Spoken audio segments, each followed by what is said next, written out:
जानकारी के लिए गणेश तिवारी संवाददाता हमारे साथ मध्य प्रदेश से इस समय लाइव जुड़े हुए हैं। गणेश, मध्य प्रदेश में भी इस समय अलर्ट जारी कर दिया गया है ब्लैक फंगस को लेकर, क्योंकि खतरा बहुत ज्यादा है। एक तरफ कोरोना, दूसरी तरफ ब्लैक फंगस।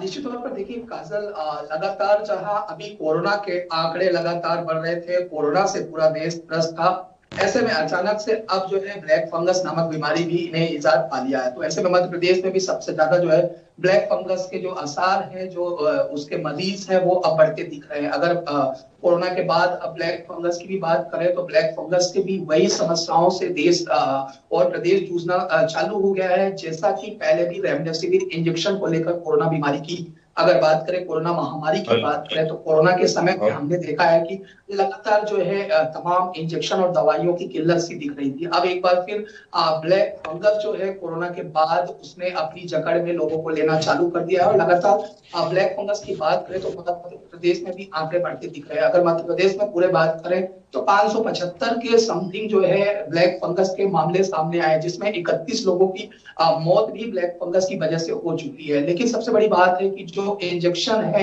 एम्फोटेरिसिन जो इंजेक्शन है, उसकी लगातार शॉर्टेज बनी हुई है। अभी पूर्व की ही बात करें तो जहां मध्य प्रदेश सरकार ने 2000 इंजेक्शन जो है गुजरात से मंगाए थे, उनकी खपत पूरी तरह से हो चुकी है। क्योंकि लगातार जो है अगर मरीजों की बात करें, एक ही मरीज की बात करें तो 4 से 5 डोज प्रतिदिन जो है एक ही मरीज को लगते हैं और उसको 14 से 15 दिन तक ये इंजेक्शन लगाए जाते हैं। तो जो इंजेक्शन की तादाद है, जो लगने की तादाद है मरीजों को, वो काफी ज्यादा है और जो डोजेस है हमारे पास वो काफी कम है। तो जो 2000 डोज ब्लैक फंगस के इंजेक्शन के, इम्पोटेरिज्म के जो इंजेक्शन है उसके मंगाए गए थे, वो कहीं ना कहीं अब शॉर्टेज दिख रहे हैं। हालांकि मुख्यमंत्री शिवराज सिंह चौहान ने 24,000 इंजेक्शन के लिए जरूर केंद्र सरकार को एक पत्र लिखा है। पत्र के माध्यम से उन्होंने 24,000 इंजेक्शन की मांग की है। लेकिन जो मरीज हैं ब्लैक फंगस के, वो लगातार बढ़ रहे हैं। अगर मध्य प्रदेश की बात करें तो इंदौर, भोपाल, ग्वालियर, जबलपुर, यहाँ पर लगातार जो है तादाद ब्लैक फंगस के बढ़ रहे हैं। अकेले अगर भोपाल की बात करें तो 200 से ज्यादा जो है मामले ब्लैक फंगस के भोपाल में आ चुके हैं। 120 के समथिंग मामले जो है इंदौर में आ चुके हैं। ग्वालियर में भी ऐसे ही इसी तादाद में जो है ब्लैक फंगस के आंकड़े जो है लगातार बढ़ रहे हैं। और सबसे बड़ी चुनौती जो है प्रदेश सरकार के लिए और स्वास्थ्य विभाग के लिए वो है इंजेक्शन की। क्योंकि इंजेक्शन की लगातार जो है अगर भारत में अगर बात करें तो वो अभी उपलब्ध नहीं हो पा रही है। ऐसे में सरकार जो है लगातार अन्य देशों से आयात करने की बातें जरूर कर रही है, लेकिन अभी भी वो सबसे बड़ी चुनौती मध्य प्रदेश सरकार और स्वास्थ्य विभाग के लिए बनी हुई है। क्योंकि ब्लैक फंगस जो है, जो इन्फेक्शन है, वो लगातार उन्हीं लोगों पर दिख रहा है जो लोग पहले कोरोना से पीड़ित थे और जिन लोगों ने पहले भी इसका ऑक्सीजन या फिर तमाम जो इंजेक्शन थे कोरोना इलाज के लिए वो चीजें लगवाई थी, उनको ही ब्लैक फंगस के ज्यादातर अच्छे लक्षण दिख रहे हैं और उन्हीं को ब्लैक फंगस जो है जकड़ रहा है। तो ऐसे में लगातार जो है आंकड़े बढ़ने की संभावना है। हालांकि प्रदेश सरकार और स्वास्थ्य विभाग पूरी तरह से इस मामले में सतर्क है और जल्द से जल्द जो दवाइयां हैं, जो इंजेक्शन है, उनकी आपूर्ति करने की बात भी कह रही है। जी काजल। ठीक है, बने रहिए हमारे साथ। इस समय डॉक्टर नरेश चावला हमारे साथ जुड़ चुके हैं और बहुत स्वागत है आपका डॉक्टर नरेश। डॉक्टर, इस समय सबसे ज्यादा जो दिक्कत है वो ब्लैक फंगस को लेकर हो रही है, क्योंकि कोरोना की स्थिति एक तरफ है, उसको लेकर तो चिंता है ही, अब दूसरी तरफ ब्लैक फंगस बहुत बड़ा चिंता का विषय पूरे देश के लिए। क्या कहना चाहेंगे? कोई शक नहीं है कि पिछले कुछ दिनों से पहले महाराष्ट्र में देखा, फिर गुजरात में, फिर यूपी, बिहार, राजस्थान, पंजाब, अब तो दिल्ली में भी आ गया है। तो इसका इतना ही कहूंगा कि जैसा कि पहले भी आपके चैनल में मैंने बताया है कि ये एक ऐसी बीमारी है जो कि किसी भी मरीज को कोविड-19 ठीक होने के बाद होता है, जो एसेंशियली उन पेशेंट्स में होता है जो अनकंट्रोल्ड डायबिटीज हैं। तो ऐसा कोई मत सोचे कि किसी को ऐसे ही हो जाएगी, ऐसा नहीं होता है। जो अनकंट्रोल्ड डायबिटिक्स हैं या जिनको कोई दूसरी इम्यूनो कॉम्प्रोमाइज वाली बीमारी है और उसके ऊपर चूंकि कोविड-19 के निमोनिया को ठीक करने के लिए स्टेरॉइड्स बहुत ज्यादा दिए जाते हैं, तो उसी की वजह से उसकी कोई पेशेंट्स की एक अंदरूनी शक्ति या इम्यूनिटी कम हो जाती है। उससे ब्लैक फंगस भी और व्हाइट फंगस दोनों हो सकते हैं। तो आपके चैनल के थ्रू मैं आम लोगों को सिर्फ इतना इन्फॉर्म करूंगा कि ऐसे इसके नाम से घबराने की जरूरत नहीं है। उसके लिए दोनों तरफ से सावधानी की जरूरत है। जब पेशेंट डिस्चार्ज होता है तो पेशेंट को डॉक्टर बकायदा वार्न करके भेजे कि भाई आपका शुगर हाई रहा था, आप घर जाके अपने शुगर का कंट्रोल भी देखेंगे और स्टेरॉइड की जितनी डोज दी गई है उतनी ही लेंगे। अगर ये दो चीजें लिखी जाएं, प्लस साथ में पेशेंट कुछ रेस्पिरेटरी एक्सरसाइज करता रहे, पेशेंट नमी की जगह पे ना रहे, पेशेंट धूल मिट्टी से दूर रहे। अगर ये गांव में हो रहा है तो जहां कोई टूड़ा उड़ा होता है या भूसा होता है उसके नजदीक ना रहे। तो जैसे कि आप देख रहे हैं कि पिछले दिनों से कुछ पूरे हिंदुस्तान में ये बारिश का माहौल बन गया, वो भी कुछ खास अच्छा नहीं है। तो पेशेंट ड्राई माहौल में रहे, हाइजीनिक माहौल में रहे, अपने शुगर का ख्याल रखे। अगर ऐसा सब करता है तो मेरे हिसाब से इससे काफी हद तक बचा जा सकता है। और डॉक्टर्स के लेवल पे इतना ही कहना होगा कि जो पेशेंट को आईसीयू में ऑक्सीजन दी जाती है, उसमें जो ह्यूमिडिफायर होता है उसमें पानी डिस्टिल्ड वाटर इस्तेमाल होना चाहिए। उसमें अगर ऑर्डिनरी पानी डाला जाए तो उसमें फंगस हो सकता है। तो ये छोटी छोटी सावधानियां हैं।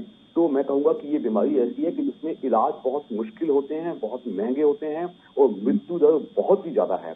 इसका बचाव ही इसका इलाज है। तो ये कुछ छोटी छोटी सावधानियां बरती जाएं तो जो एकदम एक लहर सी आ गई है कि कोरोना अभी खत्म भी नहीं हुआ और ब्लैक फंगस लोगों को मार रहा है, तो इस चीज से हम, इस जो दहशत सी फैल गई है, इससे हम बच सकते हैं।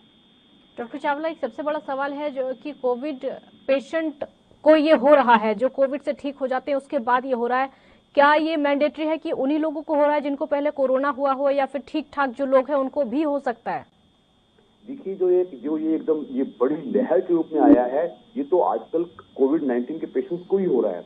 ये कोई नई बीमारी नहीं है, ये बरसों से हम जानते थे, लेकिन साल में कोई एक आधा केस का होता था। क्योंकि मैंने पहले ही बोला, जिन लोगों में इम्यूनो कॉम्प्रोमाइजिंग बीमारी हैं, फॉर एग्जाम्पल किसी का किडनी ट्रांसप्लांट हुआ है, लिवर ट्रांसप्लांट हुआ है, कोई और इम्यून कॉम्प्रोमाइज की बीमारी है जिसमें स्टेरॉइड बहुत ज्यादा मिलते हैं, उसमें ये हो सकता था।